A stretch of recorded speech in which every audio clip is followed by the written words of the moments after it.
This episode of Three Black Guys with a Mic is being brought to you by Wendy's. Wendy's has changed the value game all over again. Today, grab yourself a 4 for $4. A juicy junior bacon cheeseburger or crispy chicken BLT, large fry, 4-piece nugget, and a drink. You can always get it fresh, never frozen, at a participating Wendy's. Offer not valid in Alaska and Hawaii. Now let's start the show. First of all, let me tell you something. Lamont is just full of shit. Sometimes my mama said, when you don't have nothing nice to say, you should be quiet. You said that Stephen A. is a coon. You agree with that? Everybody got quiet on that one? Okay. Are you drinking, man? I don't know. Are you drinking? I don't even understand how you could even put Common and Bob Marley and Marvin Gaye. And even Marvin Gaye I'm in the saying same. Lamont, who's on your iPhone, iPad? Who's in your playlist right now that ain't saying this? Maynard, I know you a little bit on the right. And Lamont, I know you got that country club lifestyle. All right, so ladies and gentlemen, welcome. This is Three Black Guys with a Mic. So, Maynard, what you gonna do about these old ladies that's on your squad, bro? Hey, man. Yo, man, you got a judge. I was like, oh, I like that Maynard guy. I was like, huh? She said, oh yeah, I like the way he talks. Hey, so, man. Are you affecting an introduction or something? I mean, what's the deal? No, bro. I'm just letting you know what's going on. Cause see, I cleaned that up for her. Well, it is Tuesday, so you know what it is. It's time to debate politics and hip-hop with another episode of Three Black Guys with a Mic. I'm your host, Bud, 1/3 of the other two black guys. It's my man, marketing and music business veteran from BWP Marketing, my man Lamont Hayes, and political junkie Maynard Scales from SuburbanBlack.com. Guys, what it is, welcome to episode number 22. We've been doing this 22 weeks in a row. Time to make it happen again. It's only been 22. I don't know if it's getting beat up by Lamont or having to live through the Trump administration, but I feel like it's been a lot longer. Yeah, it's been 22 episodes in the making. Well, Lamont, your man is back. 44 is off the Dave and Geffen boat. He's back on dry land. Former President Barack Obama made an appearance today in Chicago. And he didn't really say anything. I mean, did you guys get the opportunity to be able to watch? I mean, he didn't mention Trump by name. He didn't go into no politics. I mean, I feel like the media kind of gassed us up for, a President Barack Obama, comeback or, he was coming to save the Democrats. And yet and still, we didn't get anything. What happened? I totally disagree. I think he came and he saved the day. Because now I didn't get to watch it, but I listened because, I was moving and shaking, but I plugged in and I put it on my Facebook page because it was really amazing to me of the young people that he was talking to, that he was engaging, that he was kind of prepping for the future. You know what I mean? So it was like he said what he said without him having to say what he needed to say. So it almost was like, Donald, what? Listen. Whoa. Let me finish, matey. Let me finish. He basically was saying, "Listen, Donald, and Spicy, and your whole squad. This is how we roll over here. You guys roll over there, 1600 Pennsylvania Avenue, in an air of chaos. That ain't what we do over here.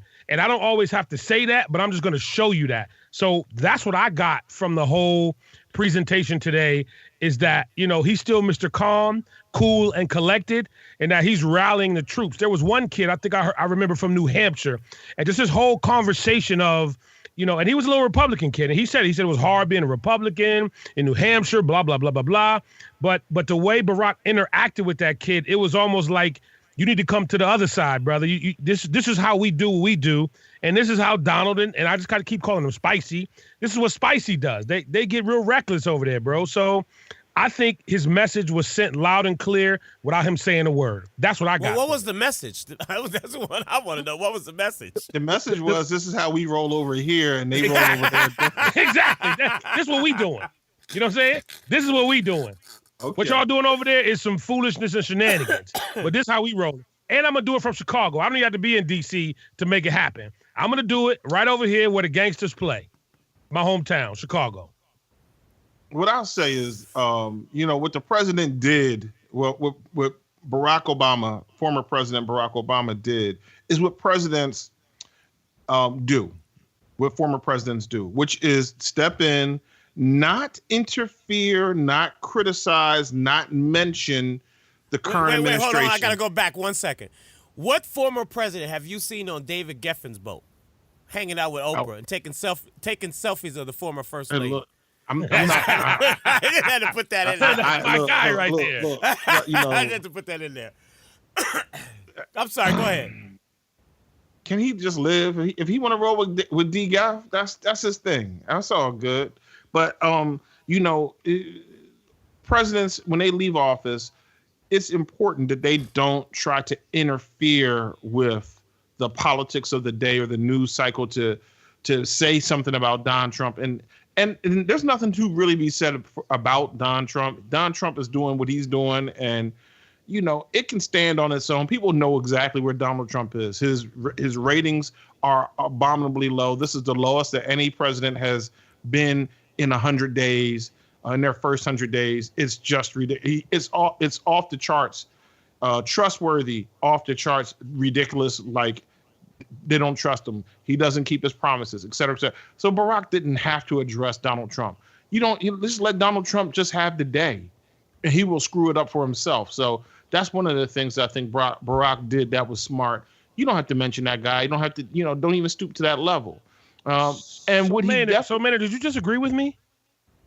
No, I'm not agreeing with you because I still don't know what you said. You were close. You said, hold on. You were close. What you said was he said what he had to say without saying what he said, and he did what he did, and then not having to say it, he said it, and it was all in a riddle. Like, what the hell are you saying, man? I was confused.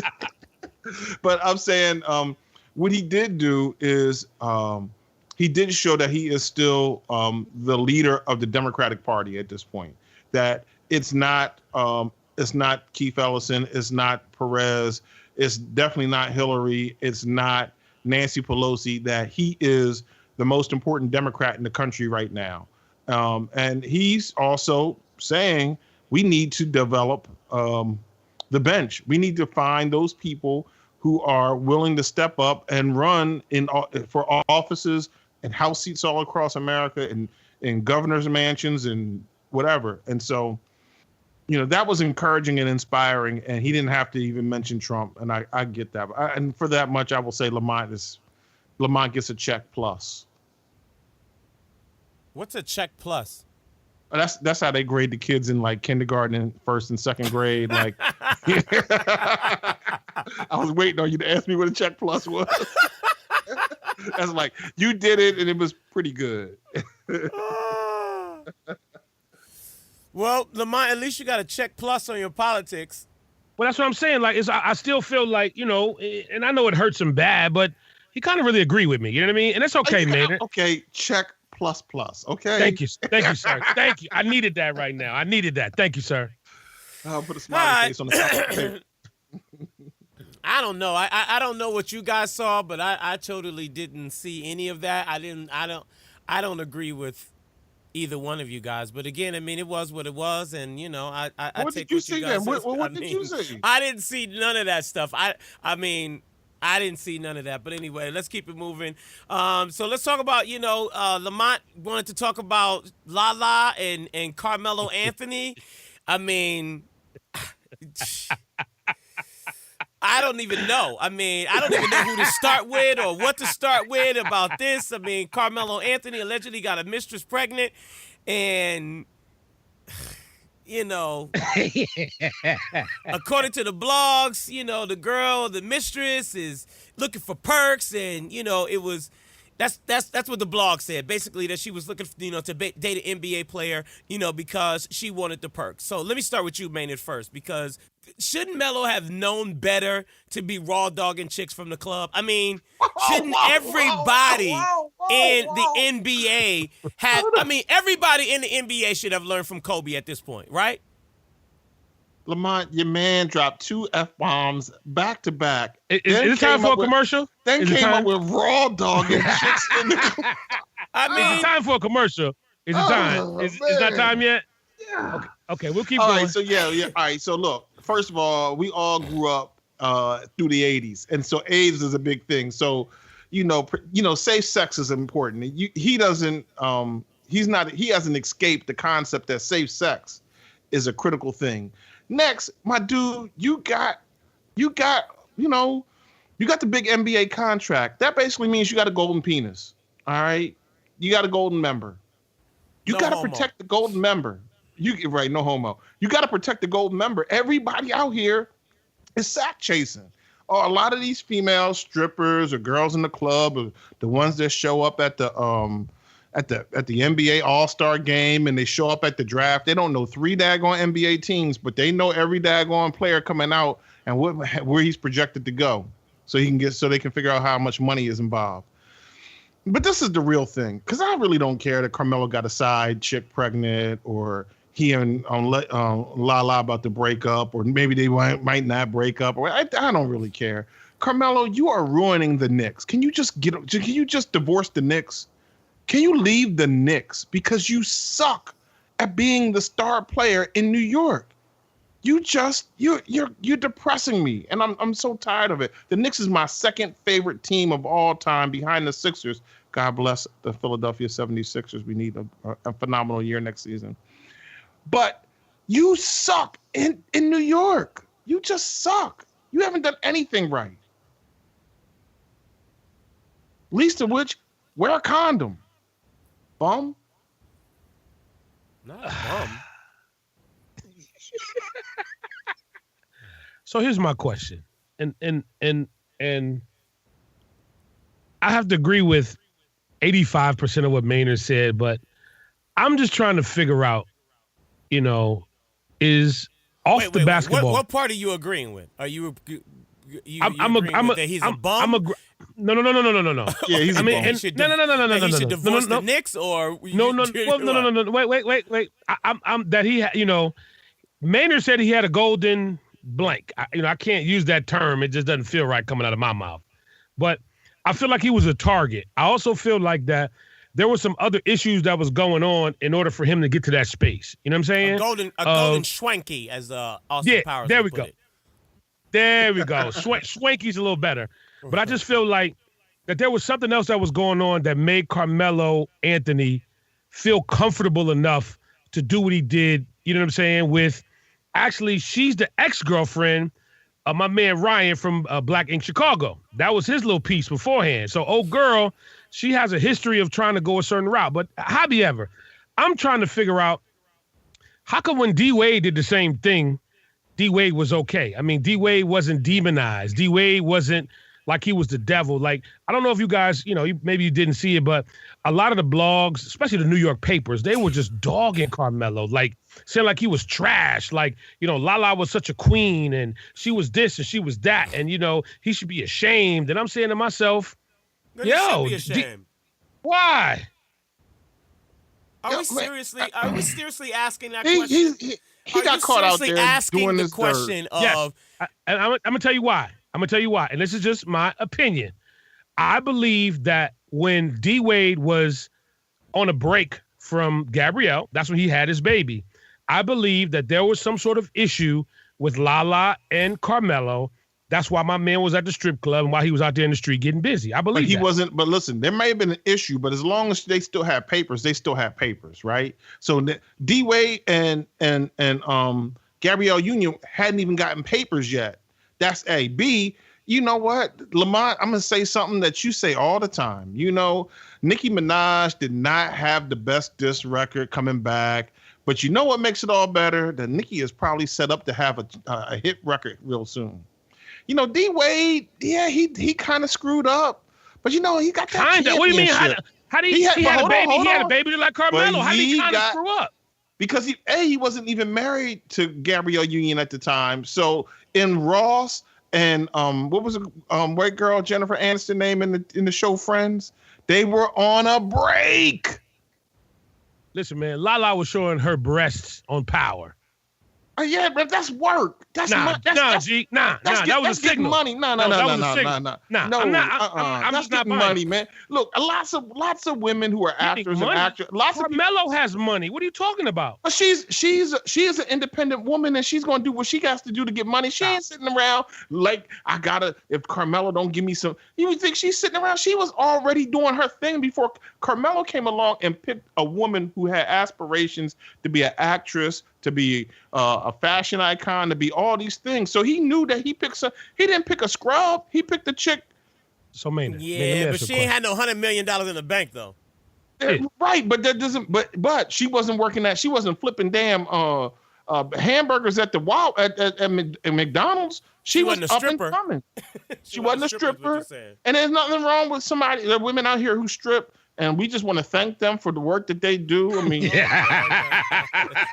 what kind of work do they do, man? They're balancing households out here, man. Is that what you're saying? It's all therapeutic, my dude. It's all therapeutic. But I'm saying she was a woman who had a career, and she was a force in and of herself. And she may not have had $100 million, but she was on her way to getting her chips the way she wanted to have her chips set up. And so she's got a career. No, she was a B- to a C+ actress, in B+ to B- movies, and yes, stars. Does about 1.5 million viewers per episode, and it's very good for stars. But let's not act like she's in blockbuster movies headlining. I didn't say that. She was a good movie. But you acting like she was working. You acting like she was. Yo, you acting like she was working at the Kinko's pushing green buttons or something, listen, man. There's a difference. Props, man. There's a difference between doing Star Wars Rogue One and Think Like a Man. It's something totally different. This Batman and Tyler Perry's Medea. That's not. Come on, dude. Let's not play that game. Well, here's all I'm saying. If your wife, she ain't nobody but Carmelo's wife. Is that what you're saying? I'm just really trying to. That's what the bread. That's it. That's the bread. You know what I'm saying? So all I'm saying is, you on Stars, you rolling with Curtis Jackson. Curtis said, "La, let me see those boobs." She's like, "Okay." That's a signal, bro. That's all I'm saying. I'm saying that's a signal that there was something else going on. My man, he gotta go along with it. Cause Spud, what if your wife came home, talked about, well, I got this new TV role I've been looking out for, but they want to see my boobs. What you gonna say, Spud? I plead the fifth. I plead the fifth. Come on. I plead the fifth. Maynard, what you got? Hey, man. Listen, what you got?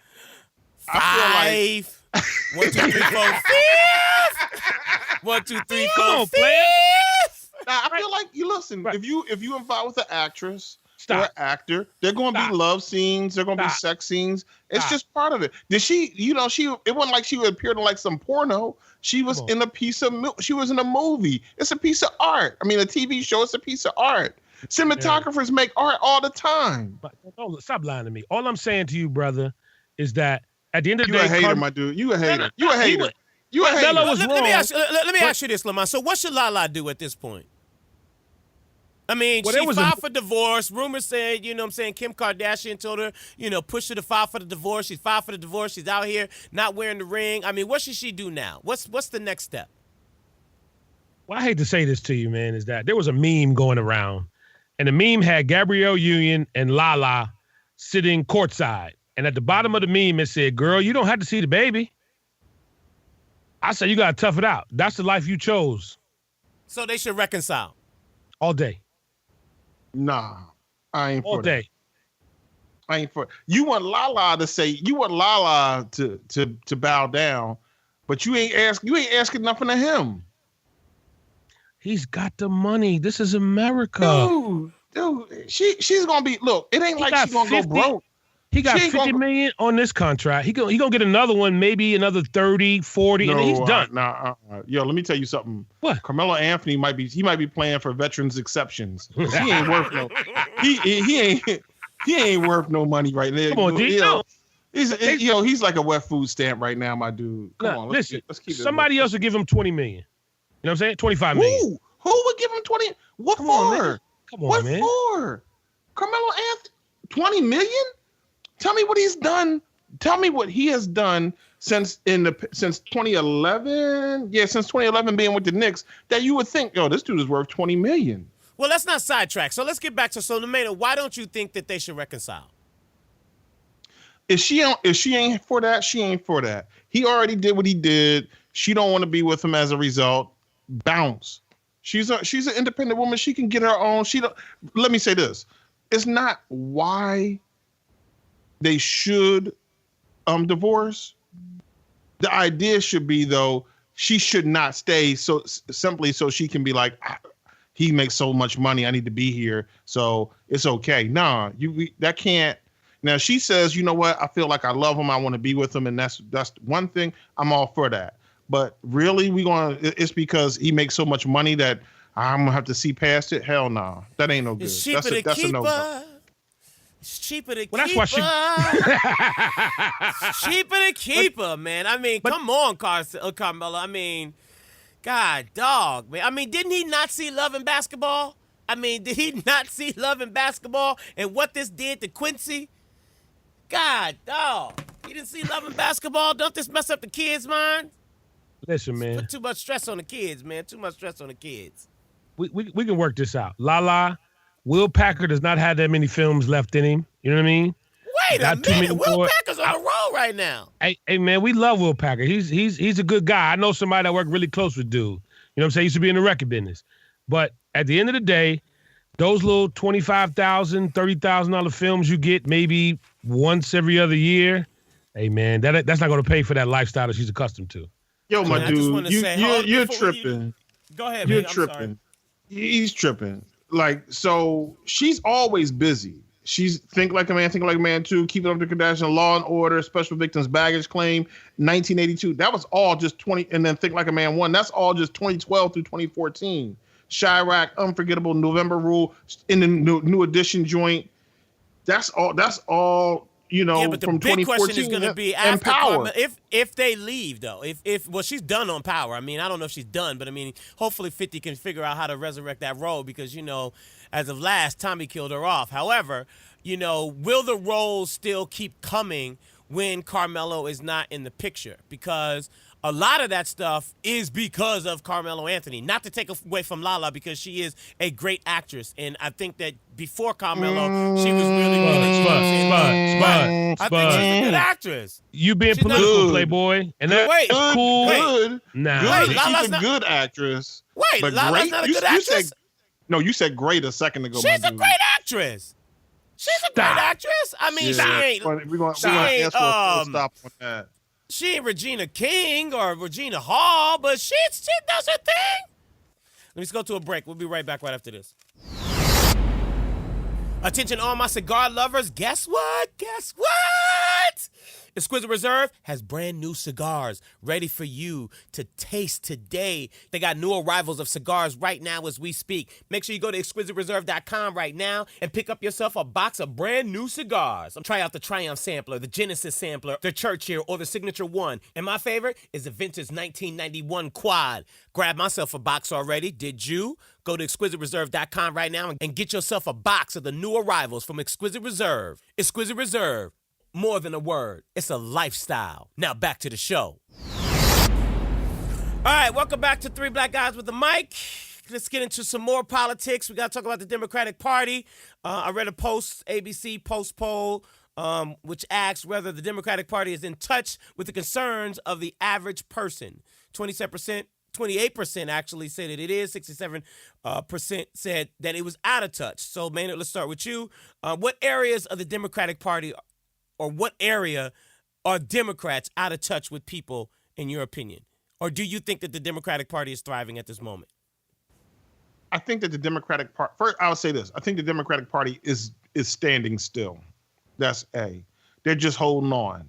And that's not good enough, obviously. Holding on to what you have and when you have nothing is not a win, right? We don't have the House. We don't have the Senate. We don't have the White House. Obviously, we don't have the courts. Because that's now 5-4 leaning to the conservatives. And we don't have the governor mansions. Now, there is an opportunity for us to do some things to build, but here are the things that I think that the Democrats are screwing up and missing. I work with this young lady. She's 25 years old. She's never going to identify with the Hillarys and the Bernies and the Perez's, et cetera. We continue to get essentially a bunch of old fogies. We need young blood. We need to make the party exciting. And we need to stop saying you have to pass certain tests to qualify as a Democrat. So What are those tests? What are those tests, by the way? I'm new to that. Well, you have to accept all the things. And a Democrat, first of all, let me say this. The Democrats are expanding the tent. There is an example with my man Mello out in Omaha, right? Mm-hmm. He is saying, "Hey, I'm pro-life." He's not pro-choice. And what the conservatives understand is it's easier to be against something than for something. The conservatives have done a great job. All of us right here could probably accept a certain thing that conservatives say. For instance, you all think it's wrong to kill babies. Isn't that correct? Absolutely. Right. Yes. So if I said that there's a bill that was introduced to kill babies, wouldn't you say, no, I don't want that? And that's how and that's the abortion debate. That's how conservatives frame that debate. And so it's hard to be pro-choice in some respects because you're saying, well, I'm for a woman's right to choose. And the conservatives have been able to spin that around to be, no, you're not for a woman's right to choose. You're for a baby's right to, you're for a woman's right to kill a baby. And so they've made it so that the default position of the concept of conservative is no. And they've made the marketing of their positions in the marketing of liberal positions in that it's easy to agree with them when you say it in certain terms. And Democrats have a harder time trying to do something. Now, what does that mean? That means we got too many things that we say. You have to be for the environment, and you have to be for pro-choice, and you have to be for this, and for tax reform, and for welfare, and for before you know it, it's like 50 things that you have to be a Democrat. We got to just say, look, here are some core pieces. 1, 2, 3. That's it. If you are for these things, then we really want to go ahead and try to support you. And we can work with you on some areas where you're not 100% loyal to the larger platform. Well, let's talk about the young blood, though, because you don't think that John Ossoff is young blood. I mean, the man's only 30 years old. I mean, he's going to be, in a race. I mean, that if he's able to win. Don't chase that fool's goal. That's fool's goal right there. You don't think that John Ossoff can pull it off? Well, let's say this, right? So he was in a race. By the way, Lamont, that's basically saying that, he's basically saying only robots listen to our show. That's basically the same analogy. Yeah, I got something for that too, but we're gonna let him finish first. So this is the thing: he ran against all those Republicans, right? And he got 48%. The trick is now that they have only one candidate. Will all the Republicans fall behind their one candidate? And if that happens, he'll still only get 48%. But don't chase the fool's gold. Remember, this is a seat that Newt Gingrich held. This is a seat that's been reliably Republican for a number of years. If he gets it, let's just say, great, thank you, we'll take it. But it's a 2-year seat.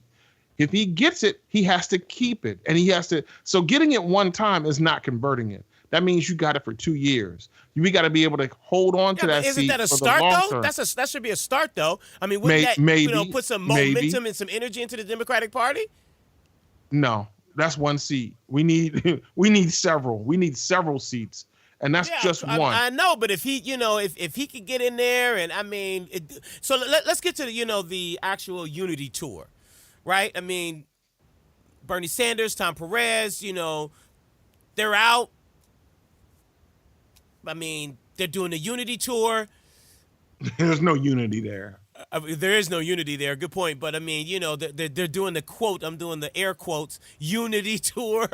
And they're out and they're trying to resurrect I don't want to say resurrect, but I guess that they're trying to revitalize, the Democratic Party. Isn't this what the Democratic Party needs? The train. I think I can, right? I mean, and I would think that a John Ossoff win would be like no. And then the Unity Party.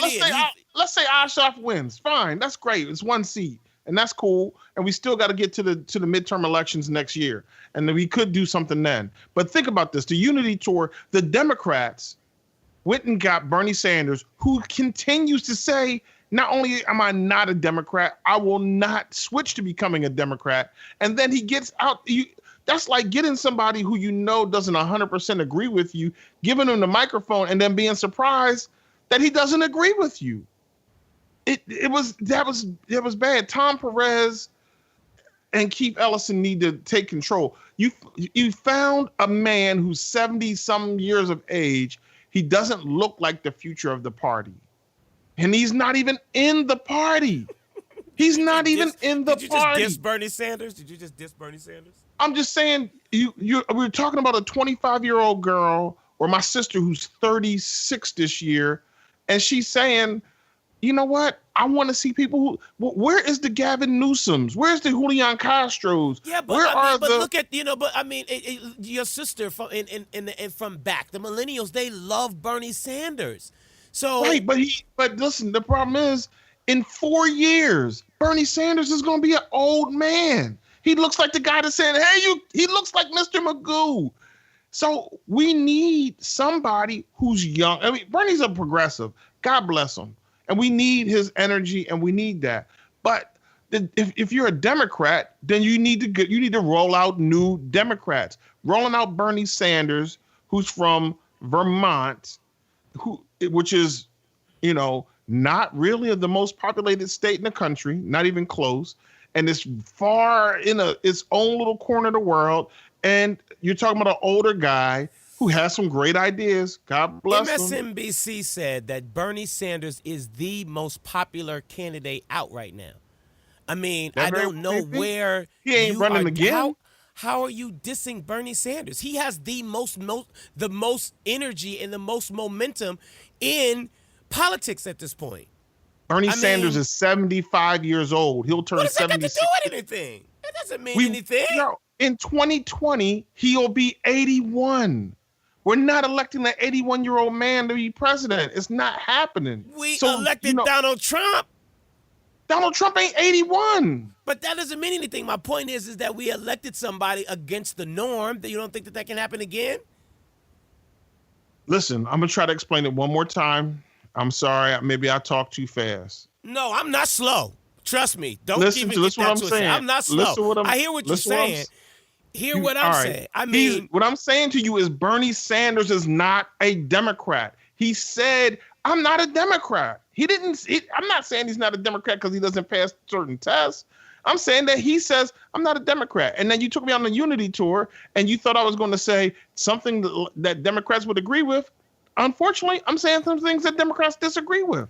Let me ask you this one question. So what is the play for Bernie Sanders? Right? He's on the Democratic tour. He's not out there on his own. He's out there basically partnering with Democrats because he wants to see the Democratic Party do better. So what is his play? Bernie Sanders is enjoying being Bernie Sanders and getting and letting microphones come in his face so he can say things, so he can continue to have a platform to speak on. Bernie Sanders is a great guy. I thought he was I voted for Bernie in the primary, straight out. I didn't vote for Hillary in the primary. I voted for Bernie in the primary. I sent both of them a check. I didn't have a problem with that.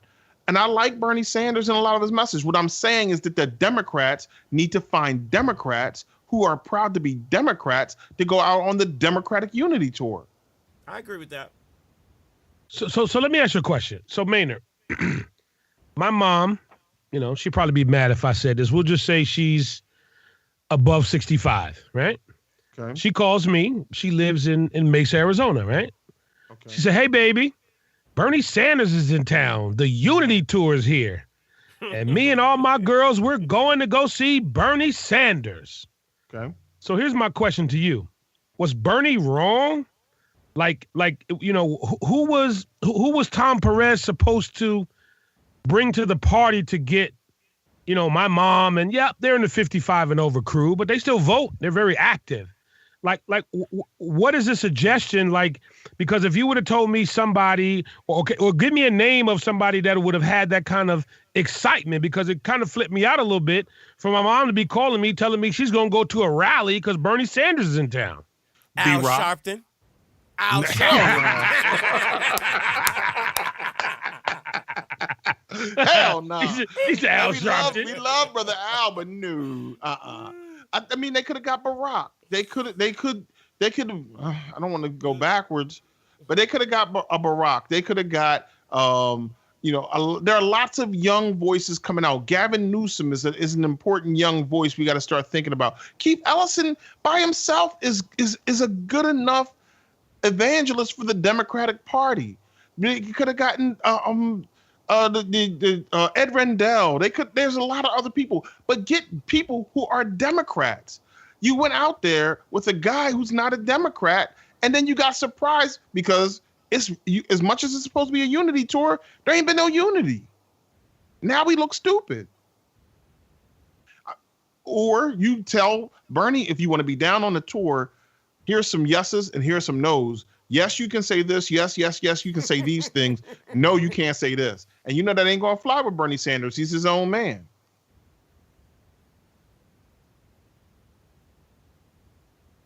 Y'all got quiet on me. What's going on with that? Hey, man, I'm just telling you, my mama got excited like Jay-Z was coming to town. You know what I'm saying? Your mama got Jay-Z tickets too? Now, I'm just telling you, mom was like, I'm going to go see Bernie Sanders. I'm like, what? She's like, yeah, I got to go. I'm going to see Bernie. So I'm saying to myself, the level of excitement that Bernie has out there on those streets, like what Spud said, and even you said, I mean, it's like, I think the DNC, they have to capitalize on that or at least latch on to that train some way, somehow. Now, like you said, maybe they take him in the back of the room, but they always say, once a man gets 50, 60, and definitely when he's 70, he going to do and say what he want to say. You know what I mean? But they got to capitalize off of some of that excitement that Bernie brings because he does bring that. He brings excitement. Yeah, he does. I mean, but at the same time, it's like that opening act. You just don't want him to. The problem is, as an opening act, he has the power to outshine the headliners. And right now, when the Democrats not having true headliners, Bernie ascends to headline status, except he's not a Democrat. And then that's disruptive to the brand. They can't, name. Think about this: Ossoff, the Kennedy grandson, 2-3 other people. Name somebody who you think is a 2020 candidate from the Democratic Party that you were like, yo, that person he's on fire. So you're not going for a Bernie Sanders, Elizabeth Warren ticket? I'm asking you to name someone from the Democratic Party who's on fire for 2020. First of all, I don't think Liz Warren. I love Liz Warren. I think Liz Warren is amazing, and I think that she should be at the top of the ticket if she decides that she wants to. But name a Democrat that people are going to get excited about. Name somebody for 2020 that's out there that we know their name and everybody is saying, I guess there's a better that question. person's exciting. Let's go back to your analogy first, though. So, but should we be preparing for the 2018 before we start to be preparing for 2020, right? Like, shouldn't we be focused on, let me not say we, Democrats, shouldn't Democrats be focused on how are we going to improve 2018 or fight or whatever the word we want to use, or I guess compete or whatever, be a part of the process, in 2018 before we start talking about 2020? Lamont, did you hear him say, let me not say we? I saw him back up a little bit. I was a little confused. I don't know what's going on with that. No. I'm a Democrat. There's no question about it. Whoa. Hold on, Spud. Me and Lamont are having a question about you. When we want your opinion, we'll ask you for it.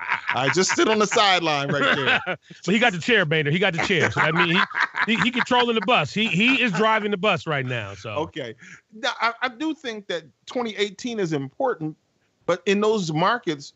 First of all, anybody who's running in 2018, particularly in Republican cities or where the seats are already held by Republicans, they're not presidential candidates anyway. So we have to think, and we really, really have to think, who are we going to put up in 2020? We can, the thing is, your argument ultimately is either think about 2018 or think about 2020. Why can't we think about both and? Why can't we think about 2020 and 2018 in the same thought? We have to create a strategy where we are saying we're going to replace this many senators who are Republicans with Democrats. We're going to replace this many House reps with Democrats. We're going to hold strong in these places and also make this candidate that is Democrat X dude, whoever he may be or she may be, and we're going to make them a household name by the time we get to the 2019, late 2018, like December 2018 timeframe, so that they can walk into 2020, on fire. All right. Well, ladies and gentlemen, it is now time for the Cactus of the Week. Maynard's Cactus of the Week. Well, Maynard, it's your time, my brother. Who's getting the cactus this week, my man? It was really hard because I think that this is not a cactus of the week. I think this is a cactus that's a long time in the making. You may know that there are programs on the air right now. Burn, MF Burn is on Showtime. It's a documentary. There's a new documentary coming on ABC about the Rodney King beating and the riots that subsequently followed, because we're on the 25-year anniversary of the riots. And God bless his soul, may he rest in peace. But I think that right now I'm going to have to do something extremely controversial. What else is new? Rodney King. Now, wait a minute. Yo, my G. Wait a minute, man. Spud, mute his mic. Man. Spud, mute his mic. Mute his mic. Can we all just get along? It's a long time coming. And it's not his fault. He was trying to do the best thing that he knew how at the time. He was trying to be a good dude in a really strange space. And I appreciate this. That's why I'm really reluctant about giving him the cactus posthumously. I think I pronounced that correctly. I always get screwed up. But Rodney King and the whole idea, can we all just get along? And while he was doing the right thing for the right reasons, if it falls flat, we are 25, and this is the only reason why I'm saying this. We're 25 years later, and if he was right and it worked, there would not be an organization today called Black Lives Matter. If he was right and it worked, we would not be worried about Trayvon Martin's death, or Tamir Rice's death, or McDonald's death in Chicago, or the young man in North Carolina who was shot and murdered by the police, or, the list goes on and on. The young man that they made the Fruitvale Station movie about. We wouldn't be saying that. And I'm not saying that Rodney was wrong. Rodney King was right. He was trying to do the right thing in a tough time, but we need to, we need some, right now, we need some more Malcolm X speech. We need some more respect me or else speech. And for that, gotta give him the cactus. 25 years later. All right, ladies and gentlemen, let's take a break and come back. We're going to talk to Cierra Seay from College Dropout Podcast. We'll be right back right after this. Well, ladies, we hooked you up for Easter. Now it's time for us to hook you up for Mother's Day. Prom season is coming up. Graduations is coming up. And our friend at Touch of Beauty Hair Extensions has got the hook up for you. Everything from the Touch of Beauty Hair collection, as well as their Southeast Asian collection. Log on to touchofbeautyhairext.com and grab yourself anything from a single bundle, 3 bundles, closures, frontals, or whatever it is that you're looking for. Everything at Touch of Hair Beauty Extensions is 100% natural. So ladies, get the hookup and look fly for Mother's Day, prom, graduation season, or it's about to be summertime, so you know you want to look good for the warm weather. Log on to touchofbeautyhairext.com. And now back to the show. Welcome back to Three Black Guys with a Mic. We are joined by Cierra Seay, millennial entrepreneur who vows to inspire, empower, and mentor those who take a different path. She's the host of the College Dropout Podcast on iTunes, Google Play, and online at the collegedropoutpodcast.com. Miss Cierra, thank you so very much for joining us. Hello, how are you? I'm great. I'm excited to be on with you guys. I love your show. I'm going to be honest, I don't listen to a whole lot of podcasts, even though I have one, but yours is definitely one of my favorites. Thank you, guys. Thank you. Thank you so very much. I truly appreciate you listening to me because I truly appreciate that love. No problem. These other two guys, I'm sure you don't have anything to contribute. They don't have anything to contribute. But anyways, Cierra, tell us a little bit about, what you do and what the podcast is all about. Oh man, so what do I do? It's hard to explain exactly what I do, but I'll tell you what the podcast is about really quickly and then transition. So I created the podcast, the College Dropout Podcast, because I've been on a journey to become a full-time entrepreneur. The problem that I found was with most of the podcasts that I was listening to, I felt like I was hearing like the same story. It was like guys who went to college, had this huge, network with fraternity brothers and things of that nature, had their MBAs, worked for a couple of years and dropped out. Not dropped out, but then they quit their job, started a business. So I felt like I couldn't relate. Like I couldn't find the information I was looking for, and I knew it was out there. I knew that people had these stories, but they weren't telling them. So I just decided to create my own podcast. I did drop out of college. I went to Michigan State for 3.5 years, and I'm still on the journey to becoming a full-time entrepreneur. But I have some things going on in real estate as well as online e-commerce. So what I did was I searched for some people that I admired. I started out here locally. I started with Shark Lover, who's from Detroit. She was a finalist on Project Runway. Mark I know Neal, Shark Grail. That's my girl. I know Shark Grail very well. She, That's my girl. Never went to college. Yeah, her story is amazing. I've had Mark Neal on, who's a fashion stylist from Detroit, had the opportunity to go to Parsons. He declined, and he's on the come up for real now. I had Rose Spit on.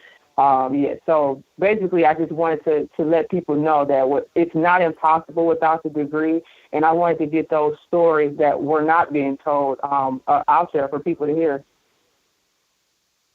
Let me ask you this real quick about, the millennials that you target, because a lot of millennials now, kind of feel like, college isn't as important. A lot of them, just want, it's twofold.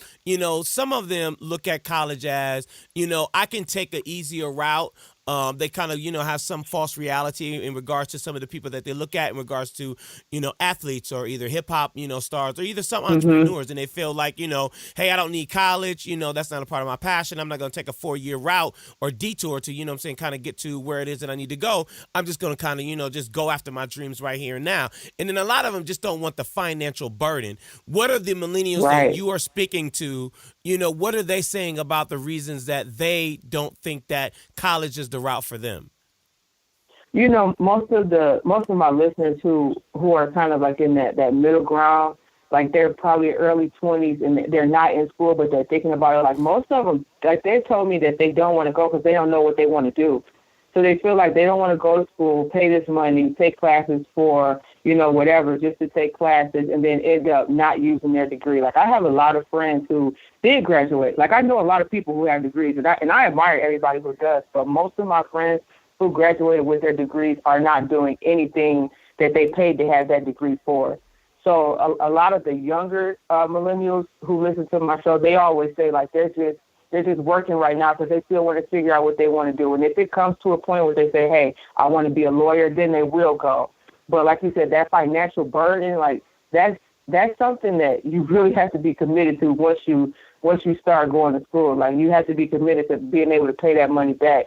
And most of the time you don't even know how once you get into school. So I have a question. And that is this. So you spent 3.5 years in school? Yeah, I did. And, which gets you, we know not everybody's on the 4-year plan. God knows I wasn't. If I go past my school right now, they might tell me I missed a class or two from way back in the 90s. But you've gotten this far in this, is there a sense of achievement that could come from just saying, you know what, I am on this path? I guess what I'm saying is right now, so many people are trying to make it sound like either or. Why can't it be and both? Why can't you? Absolutely. Why, and is that possible? And then let me ask another thing. If education, and we know so much of our training in education is to teach you how to get a job and be a good employee or be a good, water boy or whatever the case may be. But aren't there lessons that exist in learning how to be a good employee that transfer into being a good entrepreneur? Absolutely. I agree with both of the things you said, especially with why can't it be both? It can be both. I'm not going to lie. I have thought about going back and finishing at some point. I don't know how realistic it is right now in my life, maybe in a couple of years, like when things slow down. But I do agree that it can be both. There are some other entrepreneurs who I admire who do have their degree both locally and people, who aren't local. There are some guys I know who started their business, and then they went back to finish just to add that to their resume. One of my favorite motivational speakers, he got a PhD just because he knew in his field nobody else had one. So I do agree that you can do both, and I'm not opposed to it. I guess my biggest thing is just making sure people understand that it isn't like mandatory for success. For a long time, I thought that it was. Like, that's what I was taught in high school. That's what I was taught, like, my first couple of years in school, like, that you couldn't be successful without this piece of paper. And I guess that's the myth I'm trying to make sure people understand that it's not necessarily true. And your next question was, isn't there value in being an employee before an entrepreneur? Is that correct? Yeah, aren't there things that we learn in college or we learn as employees that make us better entrepreneurs in the long run? Definitely. I definitely think like leadership skills can be learned while you're an employee. Discipline in college, because, when you go to college, nobody's telling you have to go to class. Nobody's telling you, this is how to do your schedule. And we all know as an entrepreneur, like discipline and leadership is something that you have to have when it comes to hiring employees, when it comes to just doing what you're supposed to do without anybody standing over you. So I agree. There are skills that are transferable from both being in college as well as being an employee. Sierra, but let me I ask you do this. also believe. Oh, go ahead. I'm sorry. I just wanted to ask about, what you see New York just offered, residents that to be able to go to college for free. Bernie Sanders, that's one of his, campaign, that was one of his things he ran on is, free education. I know that was something that, President Obama was trying to pass as well. Do you think that millennials would be more attracted to college if it was affordable, or is it more of a, college is just not for me and I just want to go a different route? I didn't get the opportunity to finish college because I was a single parent. So I worked. And, I know a lot of people like to take the, the work route. But do you think that, if college was either one, more affordable or free, do you think that more millennials would be more attracted to going? I definitely think they would. Definitely. And the one thing also is when I was going into school, like they didn't give us as much information as people have now about like the trap of student loans. Like none of that was really told to us. It was just like, well, you need to go to school. This is how you're going to pay for it. Now there's so much information. There's so much news stories, media attention on it about how basically you get these student loans that you'll probably never be able to pay off. There's also more news about how student loans are actually hurting some of the older millennials when it comes to like trying to buy a home and things like that. So I think the people who are at that stage of now where they have to make that decision, they're looking at it like, well, is it really worth it? So I believe if college was affordable, more people would go. Like the rate, I don't even know how much tuition is now. I know when I was going to Michigan State, it was like, I want to say like almost $30,000 a year. At this point, when my kids get ready to go to college, like it's going to be crazy. But I think the problem is a lot of these universities, like they're created to make a profit. They don't care if you graduate. They're there to make money, like their businesses essentially. No, you got that right. So Sierra, this is Lamont. I kind of let my other two podcasting mates kind of get their thing in. But I just wanted to say thank you. And I think there are a lot of other people that will probably echo this thank you, because I think what you're doing is that you're showing a different route, and you're just not. And I think I should just say you're actually showing them. You're not telling them. And I'm probably going to date myself a little bit, but I remember when I was in high school, there was this thing called vocational technical school, And I always just never understood like what that was. And then you would see these guys that would get on a different bus and they would learn all these vocations. And then one of the guys I knew, he took up plumbing and he ended up making 300, 400, 500 grand a year fixing pipes and toilets and things of that nature. And I learned at an early age, although I did go to college and graduate, is that there is a different way. So my question for you is, for this millennial, you know, is there some sort of like, I don't know, is there a digital, vocational, technical? I mean, what is it? You know, what would you suggest to a millennial that just says, you know what, I don't want to do the college route. Like what, I want to be able to explore other options. What would you tell them? You know, one of my favorite websites is called Course RA. And on that website, what you can do is you can literally like find whatever you're interested in, whether it's, you know, say you want to be a social media manager. Like you don't have to have a college degree to be a social media manager, but right now in this particular climate that we're in, that's a job that most companies need someone for, that they're paying good money for. So there's this website called Course RA where you literally take classes from a college. You're not paying tens of thousands of dollars. Like you may pay like $300 or $400 and become certified in social media management or social media marketing. That's my number one resource for people who's looking for like a specific concentration on something that's, you know, not mandatory to have a degree. Like you can't go in there and become a lawyer, obviously, but things like social media marketing, graphic design, sales. If you want to learn some sales techniques and you want to get into sales, most sales jobs don't require you to have a degree. They just want to make sure you know how to sell. Real estate, that's another route that's very popular right now, where it's not necessary to have a degree. But I always recommend Course RA for those specific concentrations where you don't have to be so hands-on with the curriculum, such as like being a lawyer or a doctor. And that's so what's that website again? That I think what is that again? CourseRA.org. Mm-hmm. I think it's CourseRA.org. Yeah, I believe so. Are you familiar with that, Maynard? Yeah, I am. But if somebody wants to learn how to sell, y'all should just call me. I'm good with that. I'll help y'all out. Hit me up. Hit a brother up at suburbanblack.com. So is Course RA kind of like Lydia? I mean, Linda, is it Lydia.com or is it Lynda.com? Lynda.com is what it's done. Yeah, so is it like Lynda.com? And what is your, you know, advice for, I mean, do you think that Lynda.com is something that, you know, is beneficial to, you know, somebody who's really not that interested in going to college but still want to gain some skills, you know, or is that something that, you know, they should stay away from? I think these websites are good for, like, just to give you, like, the basic foundation to whatever these areas that you think you want to get into. At the end of the day, though, like, I'm a big fan of like, just finding someone who's doing what it is you want to do and learning from them. Yes, you will not get paid at the beginning, but to be honest, like, that's the best way to learn. You got to get in the trenches and get up under somebody's wing who's doing what you want to do. Like, I think apprenticeship is something that they should bring back. You're never going to learn what you want to do until you start doing it. Like, you can read every book, you can write every paper, watch all these modules, all these videos, but until you do it, you'll never know. Not for real.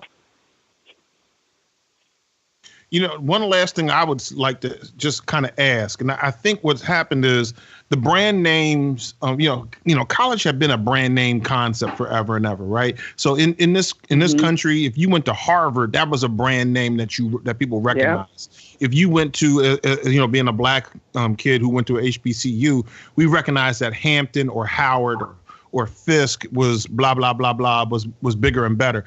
I think what's happening is that the millennials aren't caught up in the brand names that and not only just not the brand names, but the concept or the convention of college. And they won't, you know, that's so many of them are saying, I'll go to community college for 2 years. I don't really care about the convention of college the way these people did. And I don't care which community college it is. I just want to take some classes and be done with it. Are you finding that when you have these conversations? Absolutely. And that's a conversation I wish someone would have had with me when I was coming out of high school. Like, I tell a lot of people, if I could go back, that's what I would have did. I probably would have went to like Lansing Community College, still went away a little bit away from the city. But if I could go back, that's what I would have done. The difference in price is night and day. And it's the reason is because you don't have all these fancy facilities. You're not, worried about the sports teams and all that stuff. You're there to go to class, get your books and all, that's it. So I think a lot of people that I know who are looking to actually go to school, that's one of their options if they're not getting scholarships. Because like I said, the price difference is night and day. Like, it's literally that big of a difference to where, honestly, I don't even see why anybody would start off at a big university if you could go to a community college for half the price, probably more than half. Gotcha. So, Cierra, tell everybody again the website, the podcast, where to find you socially. Let everybody know how they can tune in. The collegedropoutpodcast.com is the website. You can listen off the website, or you can search in iTunes. All my social media is just my name, Cierra Seay, Cierraseay. And thank you guys once again for having me on. This was very fun. It's been very informational. Thank you.